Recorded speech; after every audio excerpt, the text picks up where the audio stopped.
Minggu lalu kita sudah sampai pada pembahasan ke Ada Kilamatanu Yoga. Jadi Ada Kilamatanu Yoga adalah suatu usaha ya, yang sebetulnya akan membuat tubuh kita tuh menjadi lemah lah sebetulnya, capai demikian. Ada Kilamatanu Yoga. Dan juga adalah diartikan sebagai suatu usaha yang menyebabkan ya penderitaan, membuat diri kita menjadi sakit gitu. Jadi dua istilah yang dijelaskan di dalam kitab ulasan dari Ada Kilamatanu Yoga. Nah, Ada Kilamatanu Yoga ini merupakan juga salah satu ekstrim yang harus dihindari. Kenapa dia harus dihindari? Karena ada 3 alasan. Ya, yang pertama adalah dikatakan sebagai dukkha. Yang kedua adalah anarya dan yang ketiga adalah anatta sanghita. Jadi kalau kita mengingat yang sebelumnya, ya, ekstrim yang sebelumnya adalah Kamasuka Likanu Yoga, Kamasuka. Dari ekstrim itu ada 5 alasan kenapa kita kenapa kita harus menghindarinya, tidak mengikutinya. Yaitu hino kamo potujaniko anaryo anatta sanghito. Ya kan? Jadi dia dikatakan hina, rendah, ya, kamo merupakan milik orang desa dan orang kota gitu. Potujaniko mereka yang masih ya buta di dalam dhamma, katalah demikian potujana. Anaryo tidak mulia dan anatta sanghito tidak bermanfaat.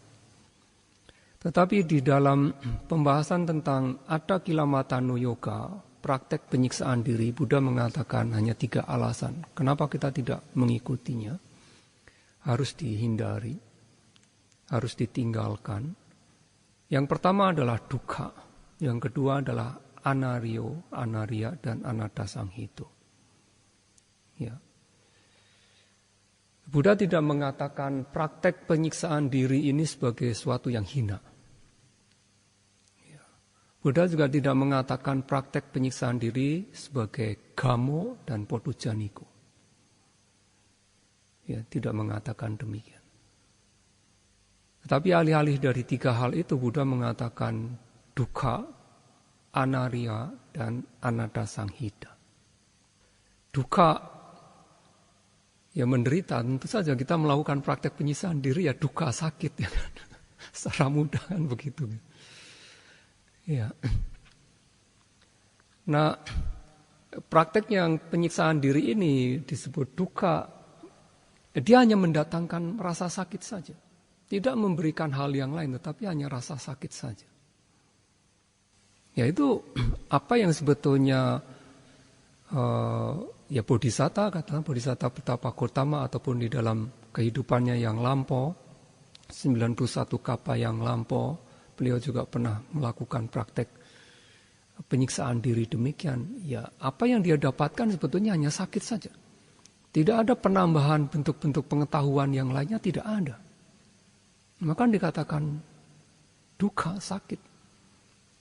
Gitu. Ya, dengan tidak makan berhari-hari, dengan misalnya berdiri saja, tidak duduk. Gitu. Kemudian berendam di air dingin ketika musim dingin gitu. Kemudian ketika musim panas ya dengan tidak mengenakan pakaian gitu. Membuat api di 4 penjuru dan duduk di tengah-tengahnya demikian. Jadi terpapar oleh 5 sengatan panas, itu 4 dari api dan 1 dari matahari. Yang didapatkan apa? Yang didapatkan ya rasa menderita, sakit saja demikian.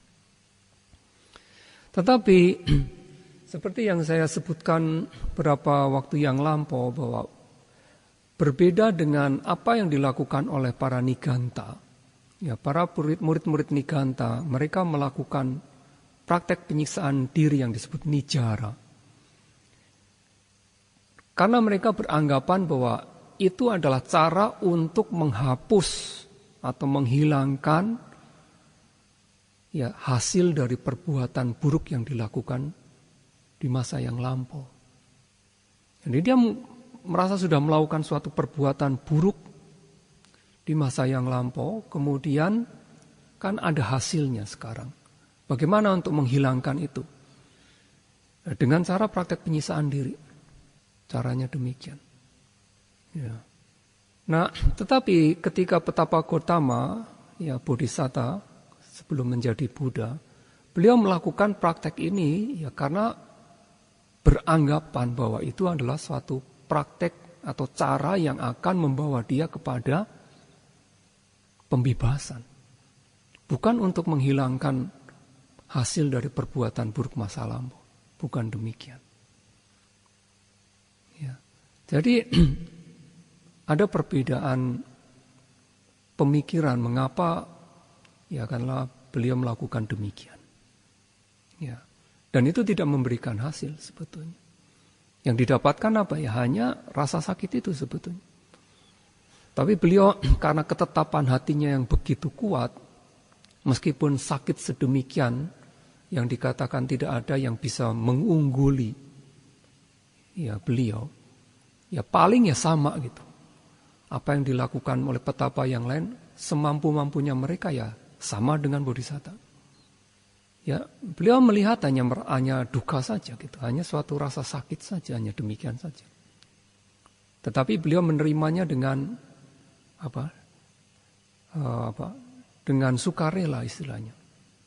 Tidak ada rasa muncul dalam batinnya penolakan dalam hal itu, tidak ada. Karena ketika muncul rasa penolakan terhadap hal itu, maka dia akan menjadi sasaran dari mara sebetulnya. Karena selama pelaksanaan praktek Dukkaracarya itu dikatakan mara itu selalu mengintai beliau. Nah, kemudian dikatakan anarya, sama seperti kalau kita melakukan praktek pemuasan diri, ya dikatakan tidak mulia. Demikian pula Buddha mengatakan praktek penyiksaan diri ini juga anarya, tidak mulia. Nak wisuda, bukan suatu praktek yang murni. Nak utama, bukan suatu praktek yang tertinggi. Tidak, bukan seperti demikian.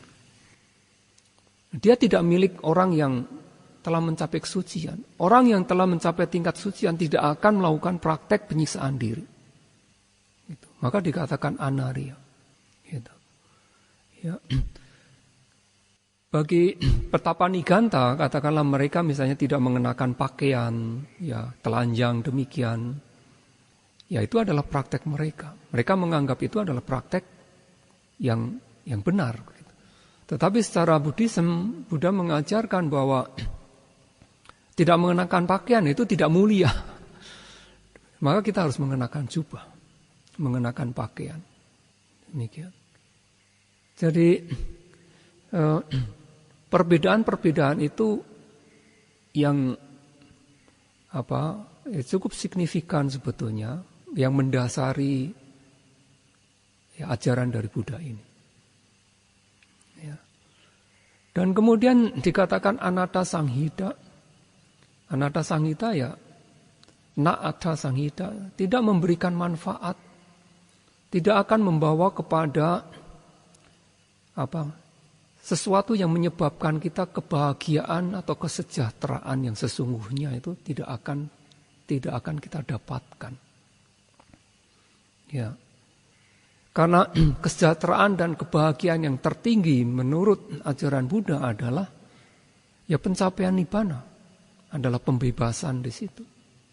Nah, praktek penyiksaan diri tidak akan membawa kita kepada pembebasan. Ya. Maka itu dikatakan tidak memberikan manfaat yang sesungguhnya. Praktek penyiksaan diri ini seperti yang tadi saya katakan, tidak disebutkan kata-kata hina, ya Gamma dan Podujanika. Gitu. Buddha mengatakan bahwa praktek dari Atthakila Matthana Yoga ini bukan sesuatu yang rendah. Beliau tidak mengatakan, tidak secara eksplisit memang, hanya di dalam alasan 3 alasan disebutkan, di dalam Atthakila Matthana Yoga ini tidak ada gitu saja. Tidak ada pernyataan yang lain secara eksplisit, tidak ada. Tetapi kita bisa memahami bahwa Buddha sebetulnya menjelaskan bahwa praktek Atthakila Matthana Yoga ini, praktek penyiksaan diri ini, ya ini bukan suatu praktek yang rendah, inferior, tidak. Nah itu dijelaskan di dalam kitab ulasan, gitu. Ya bahwa mereka yang melakukan praktek penyiksaan diri, ya mereka bagaimanapun juga mereka menjaga sebetulnya. Mereka menjaga batin mereka itu atau konsentrasi mereka itu cukup kuat sebetulnya. Jadi ada penjagaan terhadap batinnya. Ya itu yang dikatakan sebagai tidak bisa digolongkan sebagai sesuatu yang rendah. Orang pada umumnya tidak mau menjaga batinnya, menjaga pikirannya. Tetapi mereka yang melakukan praktek penyiksaan diri ini bagaimanapun juga mereka harus menjaga batinnya. Batinnya akan terjaga di situ. Ada suatu tingkat di mana mereka menjaga pikirannya. Ya. Nah itu yang mereka yang dilakukan ya oleh para petapa katakanlah, oleh para sadhu, dikatakan sadhu. Ya. Orang biasa tidak melakukannya. Ya. Nah itu adalah alasan kenapa tidak dikatakan sebagai suatu praktek yang rendah. Kemudian tidak dikatakan sebagai gamma. Ya gamma artinya adalah ya milik orang desa dan kota. Gitu. Apa yang dilakukan orang desa dan kota pada umumnya adalah mencari kebahagiaan indriawi.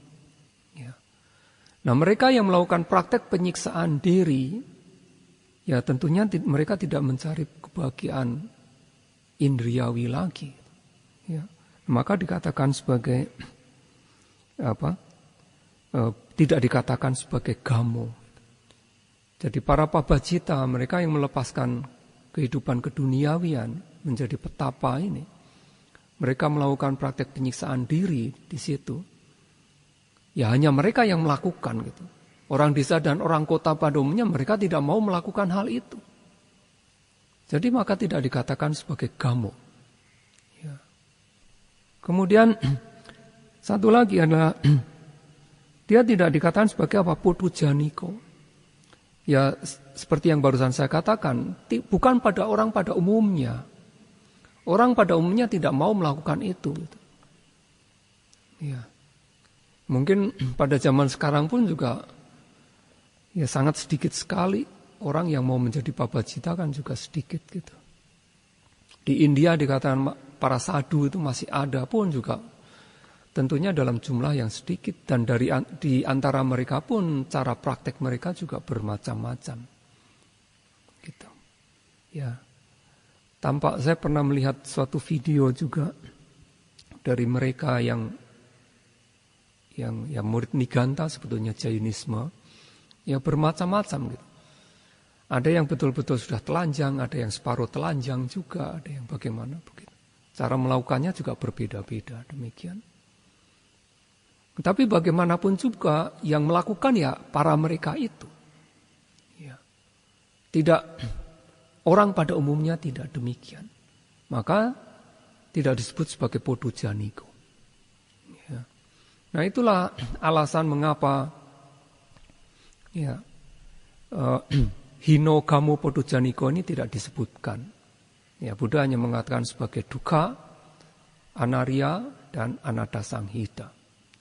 Ya, mendatangkan penderitaan, tidak mulia, dan suatu praktek yang tidak bermanfaat. Hanya 3 itu saja. Ya.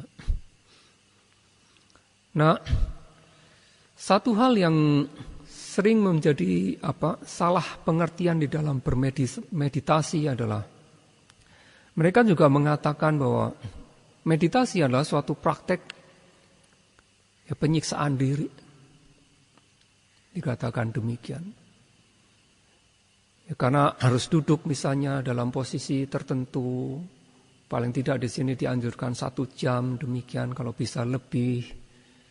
Dalam posisi jalan harus berjalan, demikian 1 jam misalnya gitu. Terus menerus melakukan demikian. Itu menyiksa.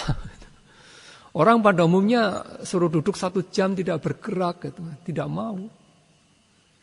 Iya kan. Suruh berjalan, jalan di shopping mall 10 jam mau. Berjalan meditasi 1 jam, waduh berat sekali. Suatu hal yang berat. Orang pada umumnya tidak mau melakukan hal itu.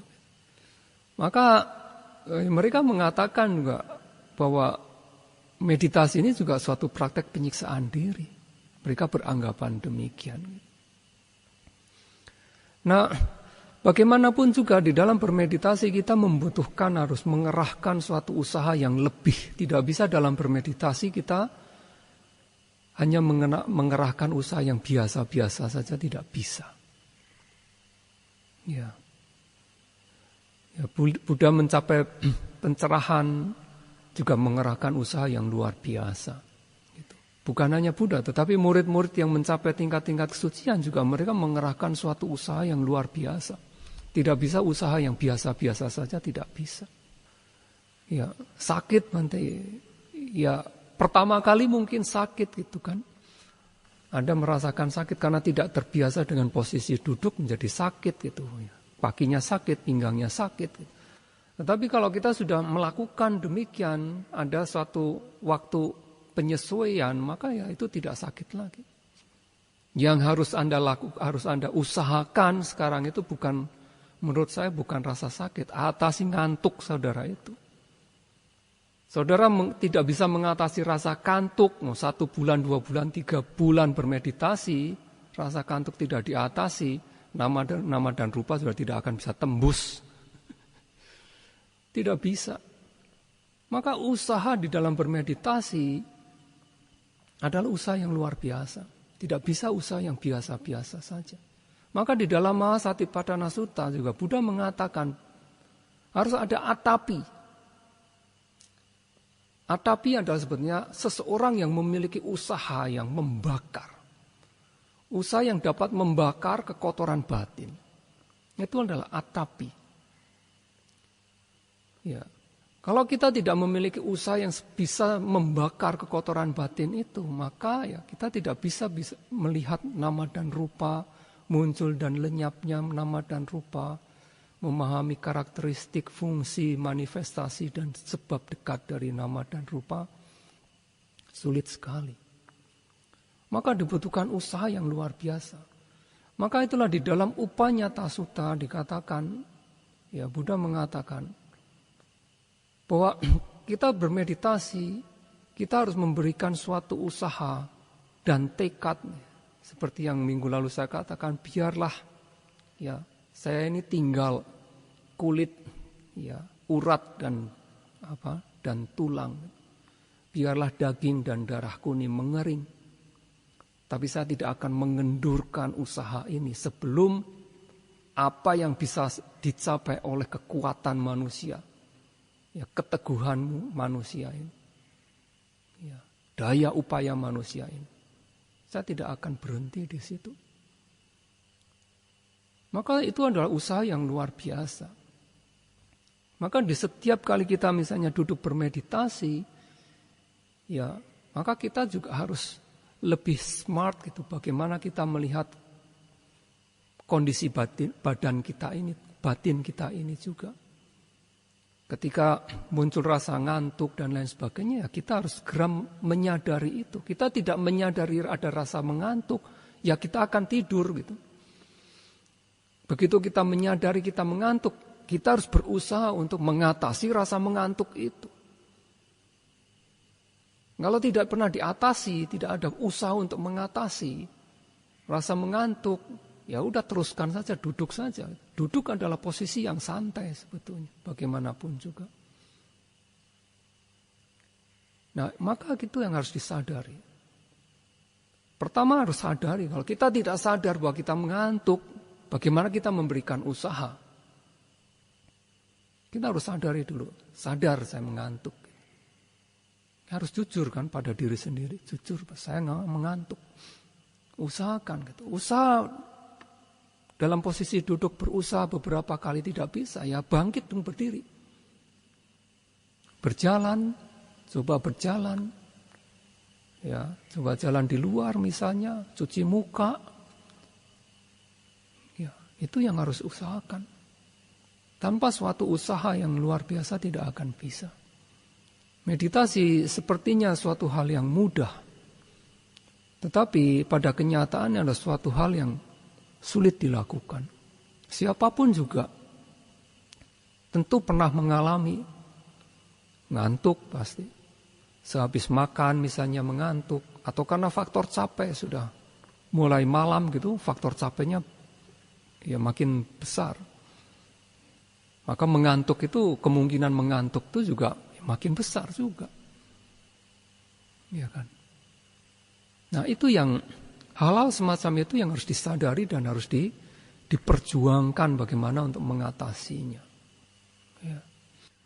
Kemudian juga ya praktek dalam meditasi itu ya. Jadi kita memahami bahwa dalam meditasi kita mungkin merasakan fisik yang tidak enak gitu. Ada hal-hal yang tidak nyaman sebetulnya di dalam diri kita gitu.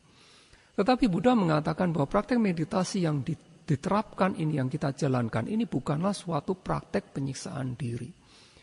Karena kita melakukannya berdasarkan apa? Berdasarkan jalan tengah. Ya. Apa yang kita terapkan, apa yang kita praktekkan ini adalah berdasarkan jalan tengah. Meskipun kita harus menghadapi rasa sakit, ya, itu tidak bisa dikatakan sebagai suatu praktek penyiksaan diri. Karena apa yang kita lakukan ini akan, meskipun sakit bagaimanapun juga, kalau kita memberikan suatu pengamatan yang kuat pada rasa sakit itu, kita mencoba mengatasi rasa sakit itu, maka kita akan mendapatkan manfaat di situ. Ya, konsentrasi kita akan menjadi semakin kuat. Ya, mindfulness kita menjadi semakin kuat. Wirya kita juga akan berkembang. Kita mengetahui bagaimana harus menjalankan bermeditasi ini dengan benar. Ketika ada wirya, ya, ada semangat, ada konsentrasi, ada perhatian penuh, sati, dan ada konsentrasi, maka di situ ya akan menyebabkan munculnya kemampuan kita untuk memahami nama dan rupa itu. Ya, jadi penembusan nama dan rupa, pemahaman nama dan rupa di situ. Ya, harus ada wirya, harus ada sati, mindfulness, dan harus ada samadhi. Nah itulah maka itu yang harus kita usahakan. Ada rasa sakit, kita amati dengan kuat rasa sakit itu dengan benar. Amati dengan benar. Kalau kita memberikan pengamatan dengan sesungguhnya terhadap rasa sakit itu, menyebabkan konsentrasi kita itu akan kuat, akan muncul konsentrasi yang kuat di situ. Kalau konsentrasi kita kuat, itu sebagai suatu sebab dekat bagi penembusan pemahaman nama dan rupa. Ya.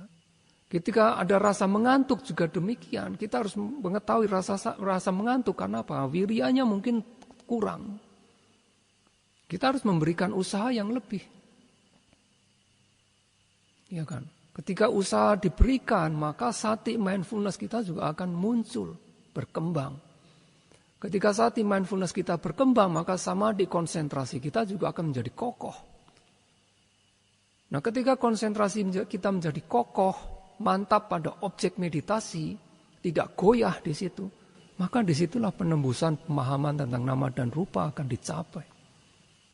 Jadi meskipun pertama sakit ataupun mengantuk, ada usaha kita memberikan pengamatan yang kuat, maka dengan cara demikian akan memberikan hasil di situ. Maka tidak dikatakan sebagai suatu praktek penyiksaan diri. Ya. Pada suatu waktu Buddhist culture, yang retret remaja saya ingat, ya beberapa tahun yang lalu, mungkin 6 tahun yang lalu waktu saya mengajar, atau ya mungkin 4-5 tahun atau 6 tahun yang lalu, saya lupa. Ada satu putri, anak putri satu, dia pertama kali suruh meditasi ataupun suruh dalam kegiatan apa, kelihatannya sangat tidak tertarik dengan ini. Tetapi ya kita berusaha untuk memberikan mengarahkan gitu untuk meditasi gitu. Nah, dia kelihatannya mencoba, anak ini mencoba dengan sungguh-sungguh. Sakit benar. Dia mengatakan sakit gitu. Ya, kita mengatakan kalau sakit ya tetap harus berikan pengamatan. Dia memberikan pengamatan. Ketika dia memberikan pengamatan, ya 1 jam selesai meditasi. Kemudian saya tanya gitu. Ya, secara umum saja saya tanya gitu. Ada yang merasakan pengalaman bagaimana gitu. Ya pada umumnya cuma sakit gitu. Tapi satu ini anak putri ini mengatakan, Bante, yang saya lihat gitu, kok sepertinya sakit itu berbeda ya gitu. Ada sesuatu yang berbeda di depan gitu, seperti satu yang berbeda. Jadi dia bisa merasakan, mendapatkan pengalaman rasa sakit itu sebagai sakit saja. Dia tahu ada sakit. Dia tidak terpengaruh dengan rasa sakit itu. Sakit, dia tahu itu. Saya tanya, sakit kamu? Sakit, Bante. Tapi berbeda, Bante gitu. Dia tidak bisa mengatakan yang suatu yang terpisah dan lain, tidak. Berbeda, Bante gitu. Saya bisa duduk gitu. Tapi dia berbeda. Dia mengatakan demikian. Ya kan? Retret remaja cuma 1 minggu. Efektif adalah 5 hari. Kalau dia memberikan usaha yang benar di dalam bermeditasi, tidak perlu sampai 1 minggu, tidak perlu sampai berbulan-bulan. Bisa melihat, membedakan rasa sakit itu di depan situ tuh loh, ada gitu loh. Tapi saya tidak terpengaruh di situ. Rasa sakit itu apa sih gitu? Rasa sakit yang dia alami itu adalah muncul dari apa? Dari fisik kita. Gitu. Bukan rasa sakit yang bersifat domanasa, yang bersifat mental. Yang muncul di situ adalah rasa sakit karena duduknya itu. Maka disebut sebagai dukkha wedana. Maka dia bisa melihat di situ, bisa membedakan di situ. Dengan memberikan apa? Memberikan usaha yang sungguh-sungguh. Tanpa itu tidak bisa. Dan ada manfaatnya jelas. Ya, orang pada umumnya tidak mengetahui ini nama dan rupa gitu ya. Ada nama rupa paricedanya, pacaya parikahanya. Wah, sudah istilah-istilah yang mengerikan begitu kan, sulit sekali.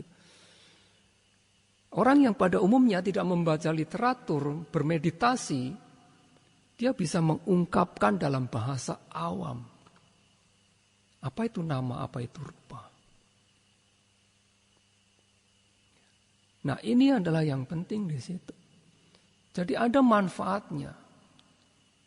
Jelas ada sesuatu yang dia capai dengan bermeditasi di situ. Yang orang awam tidak akan bisa mencapainya tanpa bermeditasi. Maka dikatakan bukan sebagai praktek penyiksaan diri. Ya. Kemudian juga, ya itu barusan sebetulnya sudah saya katakan berkenaan dengan wedana juga, sebenarnya ada rasa sakit wedana juga. Ya. Jadi ada yang mengatakan salah pengertian tentang wedana.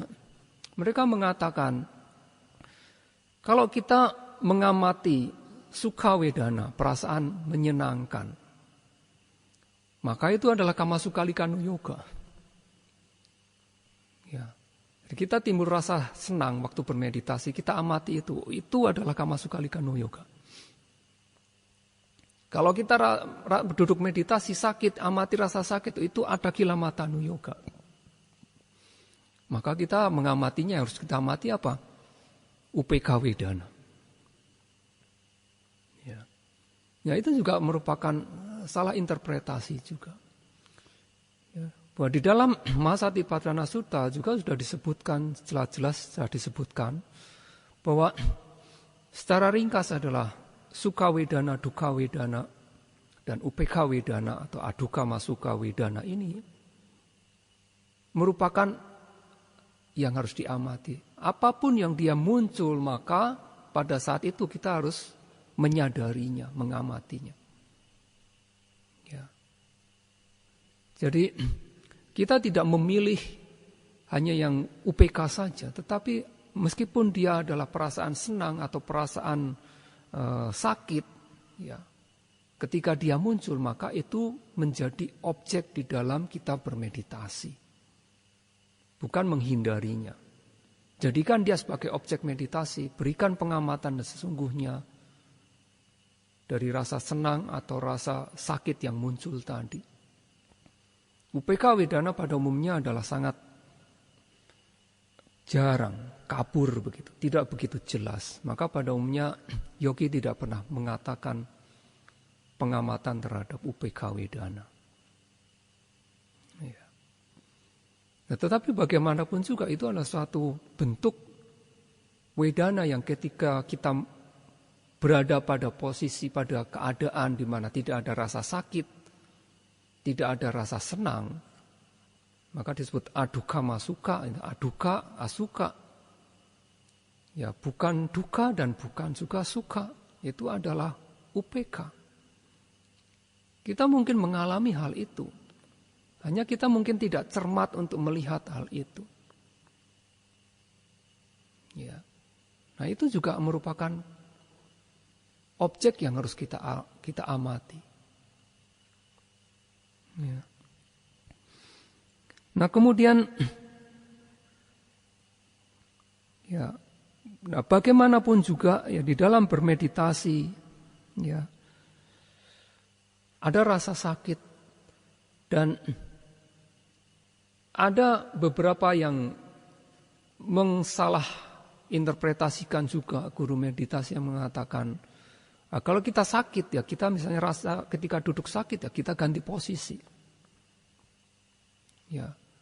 Apapun yang menyebabkan sakit ya kita atasi dengan berubah posisi dan lain sebagainya.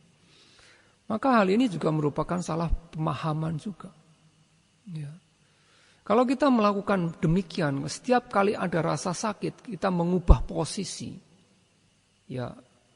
Pertama kali kita duduk ya mungkin 10 menit, 20 menit ada rasa sakit kita berubah posisi. Maka setiap kali kita duduk dalam waktu demikian akan kita berubah posisi terus. Ya pertama 20 menit kita tidak memberikan usaha di dalam duduk untuk bisa bertahan lebih lama. Maka akan menjadi lebih cepat tuh. 10 menit, 5 menit maka akan bergerak terus, berganti posisi terus. Maka kalau kita berganti posisi terus menerus demikian maka bagaimana konsentrasi kita akan bisa terbentuk. Bagaimana konsentrasi kita menjadi kuat? Tidak bisa. Karena kita hanya sibuk dengan ganti posisi. Ya. Ya namun demikian, Mahasiswa Sayadaw mengatakan bahwa ketika suatu kita menghadapi rasa sakit yang luar biasa, katakanlah, memang kita berusaha menghadapinya tetapi sudah tidak tertahankan lagi. Maka ketika kita akhirnya harus berubah posisi. Pertama adalah yang harus diamati adalah keinginan untuk merubah posisi. Sebelum kita berubah posisi, maka kita harus menyadari dulu adalah ada keinginan untuk berubah. Kita amati itu, ada keinginan untuk berubah, mengubah posisi.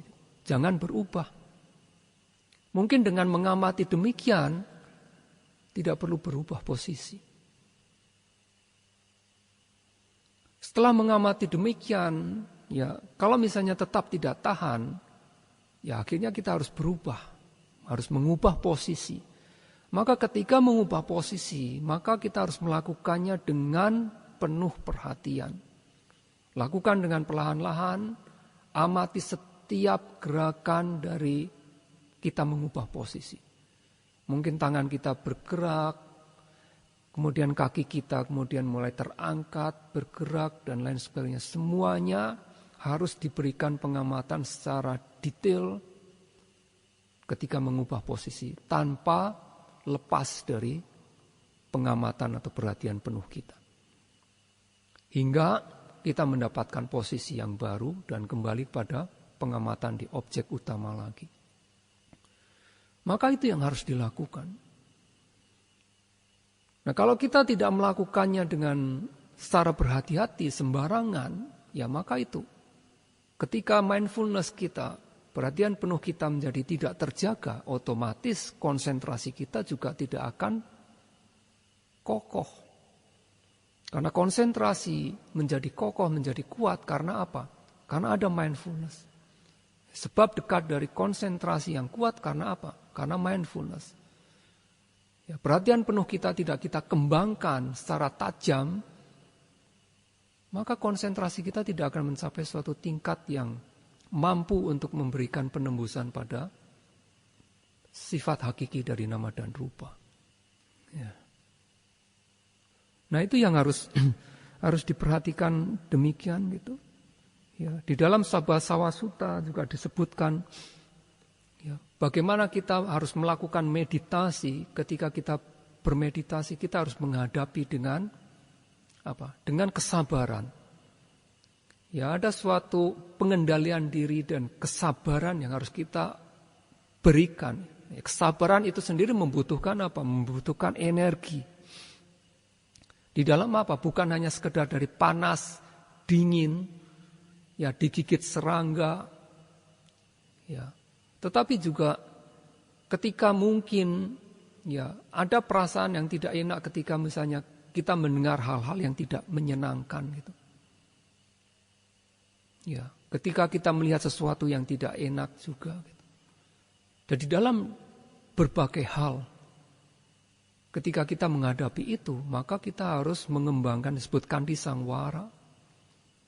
Ya, pengendalian diri kita berdasarkan kandi, ya, berdasarkan kesabaran kita.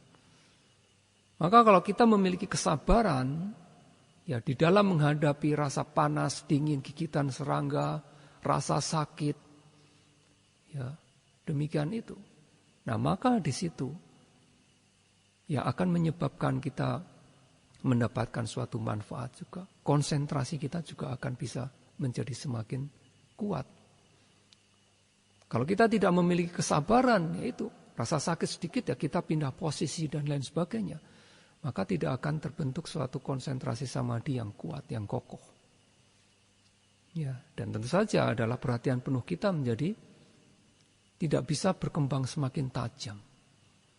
Sementara perhatian penuh mindfulness kita saat ini harus dikembangkan setajam-tajamnya.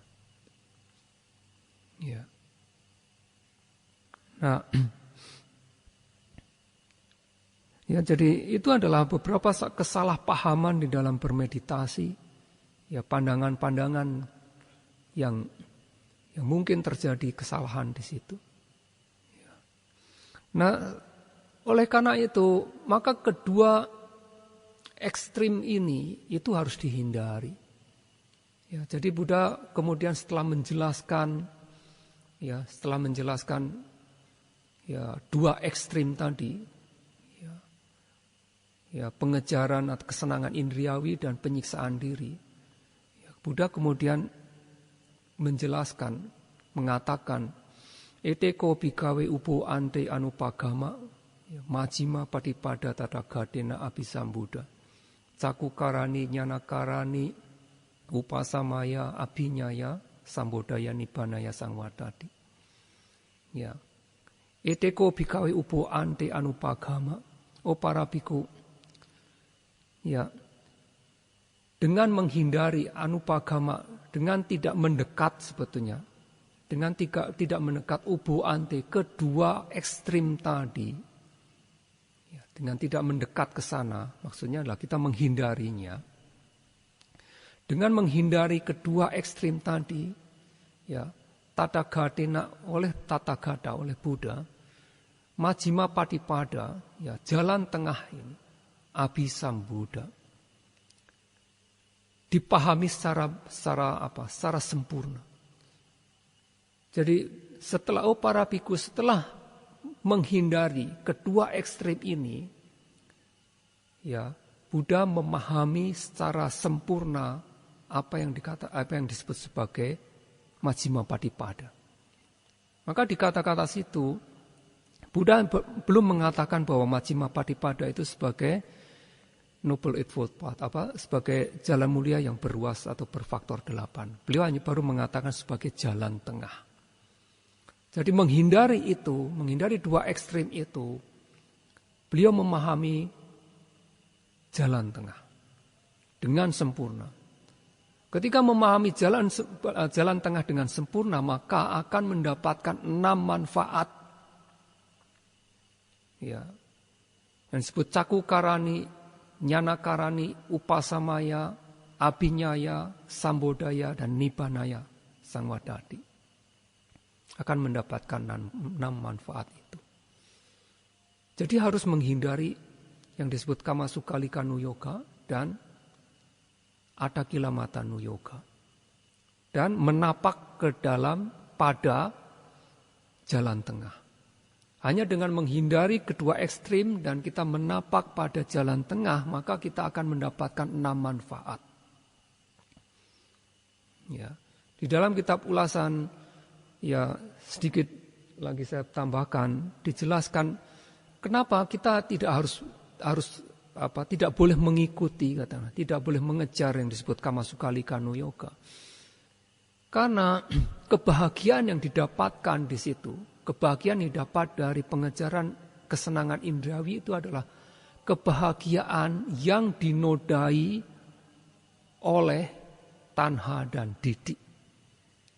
Ya, kebahagiaan yang dinodai, sangkilita ada dinodai, ya, oleh tanha dan didik. Tanha, didik, sangkilita, suka. Suatu kebahagiaan yang dinodai oleh tanha, nafsu keserakahan, dan didik, pandangan salah. Ya. Maka kita tidak seharusnya untuk mengikuti, mengejar di situ. Dan juga kenapa kita harus menghindarinya? Ya karena dia di masa depan, ya di masa depan akan memberikan, di masa kehidupan kita yang akan datang, hanya akan memberikan ketidakbahagiaan, penderitaan. Kalau kita memiliki tanha dan didi di kehidupan sekarang, maka di kehidupan mendatang juga apa yang kita akan dapatkan, kita akan terjatuh ke alam-alam rendah. Ya. Dan tanha dan didi dikatakan sebagai suatu ikatan, suatu bandana ikatan, mengikat kita sehingga kita tidak lepas dari ya alam-alam rendah tadi. Gitu. Nah, demikian pula Adakila Mata Nuyoga juga harus dihindari, tidak seharusnya dikejar, tidak harusnya dipraktekkan. Maka dikatakan kenapa demikian? Ya, didik sangkilita duka. Bahwa praktek penyisaan diri ya harus kita hindari karena dia merupakan suatu duka, suatu penderitaan yang dinodai, perasaan duka, menderita sakit itu yang dinodai oleh didik pandangan salah.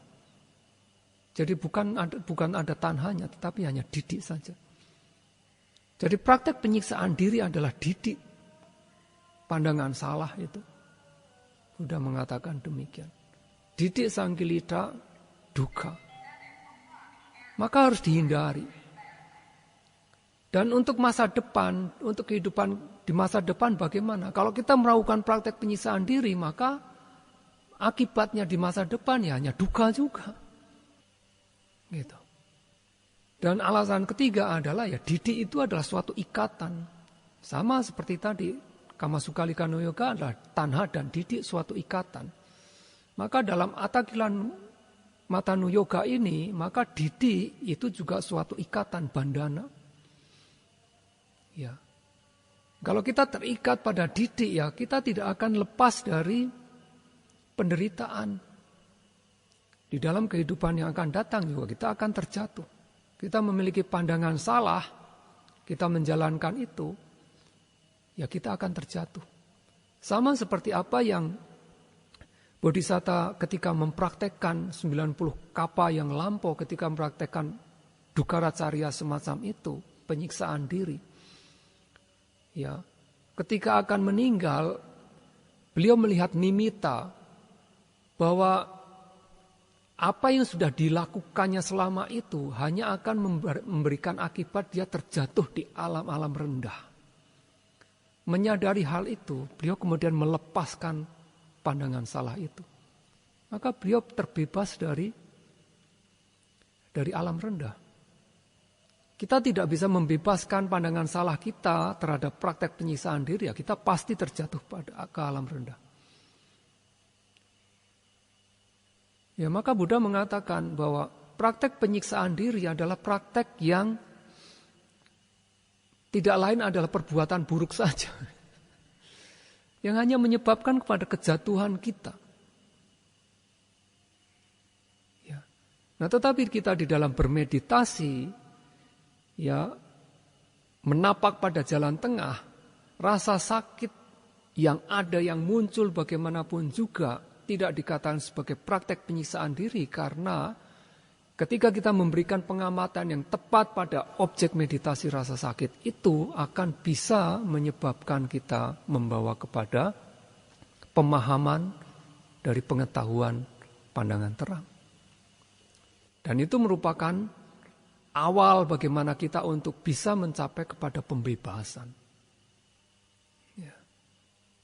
Nah, oleh karena itu kita harus menghindari dua praktek ekstrim itu. Ketika kita ya hidup ini, kita sebagai yogi di sini ya mengenakan pakaian yang pantas. Ketika makan, kita makan dengan apa? Dengan secukupnya, ya bojana mata nyuta dalam makan yang secukupnya. Ya. Tidak berlebihan. Ya, tidak kurang misalnya dengan berpuasa berhari-hari misalnya seperti praktek penyiksaan diri, bukan demikian. Ya, kita moderate di dalam makanan. Ya. Kita menjalankan mentaati aturan moralitas.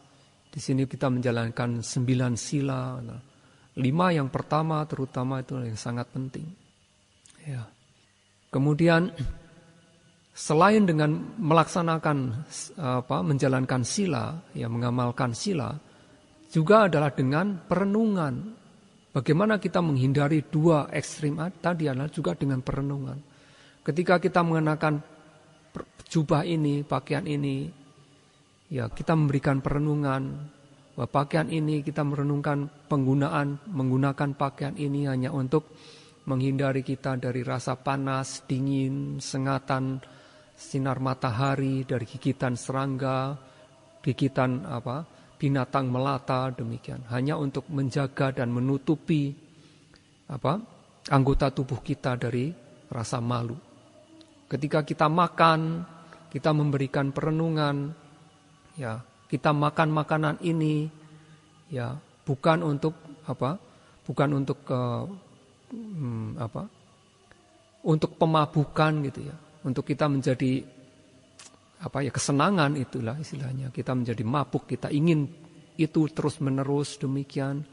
Bukan untuk menyebabkan kita menjadi kekar demikian gitu. Bukan semacam itu. Tetapi untuk menjaga kehidupan kita ini. Untuk kita bisa menjaga praktek kehidupan suci ini.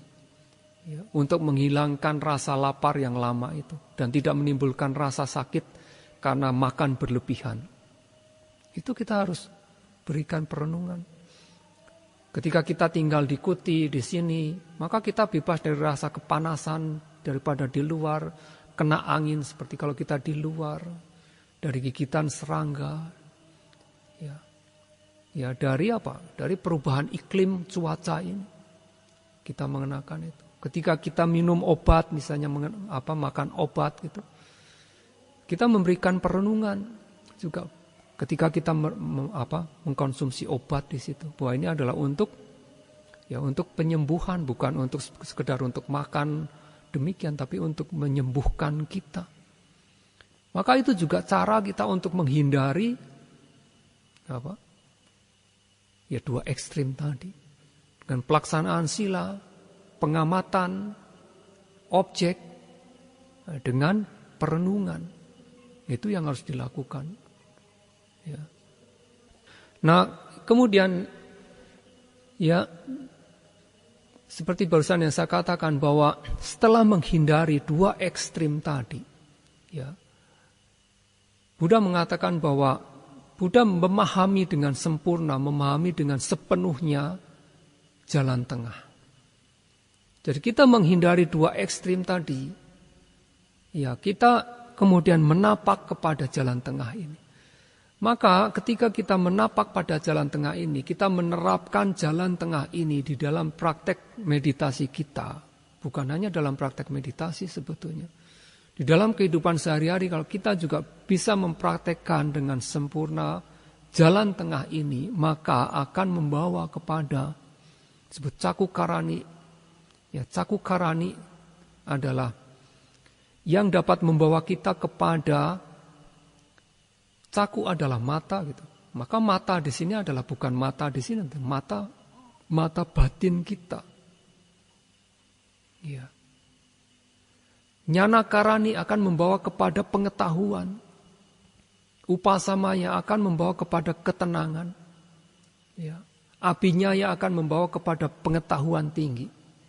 Sambodaya akan membawa kepada pengetahuan penembusan. Suatu pencerahan. Ya. Nibbanaya sangwadadi membawa kepada pencapaian nibbana. Ya. Jadi hanya dengan meninggalkan dua ekstrim, kemudian kita menerapkan jalan tengah, maka kita akan mendapatkan 6 manfaat itu. Jadi di dalam sutta ini, sebelum Buddha menguraikan bagaimana caranya untuk bisa mencapai pembebasan tadi, Buddha mengatakan dua ekstrim dahulu. Kemudian memberikan manfaatnya ini loh.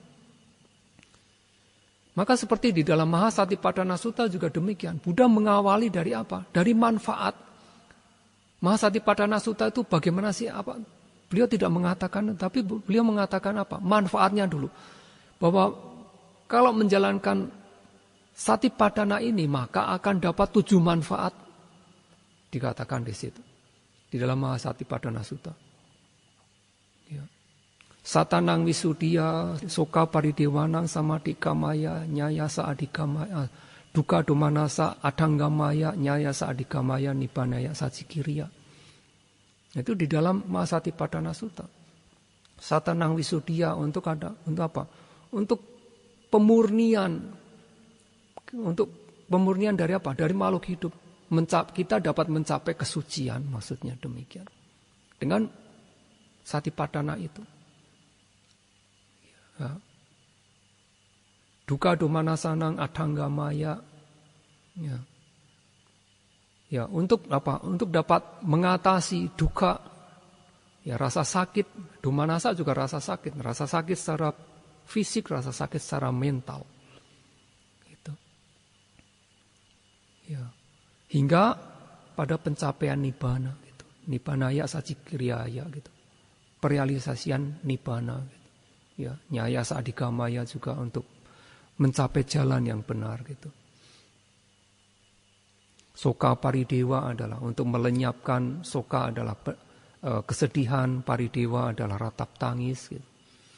Mencapai untuk pemurnian makhluk hidup, untuk melenyapkan kesedihan, ratap tangis, untuk mengatasi rasa sakit fisik, mental, untuk mencapai kepada jalan yang benar, untuk merealisasikan nibbana.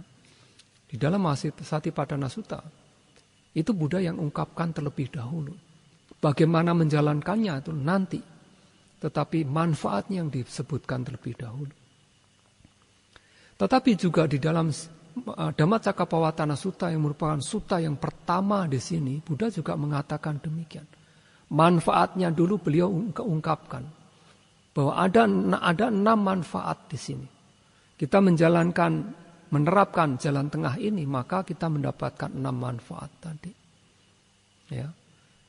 Yaitu mendapatkan disebut mata kebijaksanaan. Cakukarani itu dapat apa? Dapat membuat, dapat memberikan mata. Mata di sini adalah mata kebijaksanaan. Ya. Nyana karani dapat memberikan, dapat membuat pengetahuan, menyebabkan munculnya pengetahuan. Upasamaya menyebabkan ketenangan. Ketenangan apa? Ketenangan, kita dapat menenangkan kilesa, kekotoran batin kita ini. Apinya ya kita mendapatkan pengetahuan-pengetahuan tinggi. Ya, sambodaya adalah pengetahuan penembusan atau suatu pencerahan. Ya. Dan Nibbanaya Sangwadadi, kita akan dibawa kepada pencapaian Nibbana juga. Dengan di Dhammacakkappavattana Sutta ini dengan menerapkan jalan mulia berfaktor 8. Itu ada 6 manfaat yang akan diperoleh. Ya. Nah, saya akhiri sore hari ini, akan teruskan minggu depan. Semoga apa yang sudah kita diskusikan pada sore hari ini, ya semoga saudara-saudari para yogi semua lebih bersemangat, lebih memberikan usaha yang lebih di dalam praktek bermeditasi, menerapkan jalan tengah, sehingga bisa mendapatkan 6 manfaat seperti yang disebutkan di dalam Dhammacakkappavattana Sutta ini. Semoga saudara-saudara sekalian segera bisa merealisasikan pembebasan dan pencapaian Nibbana akhir.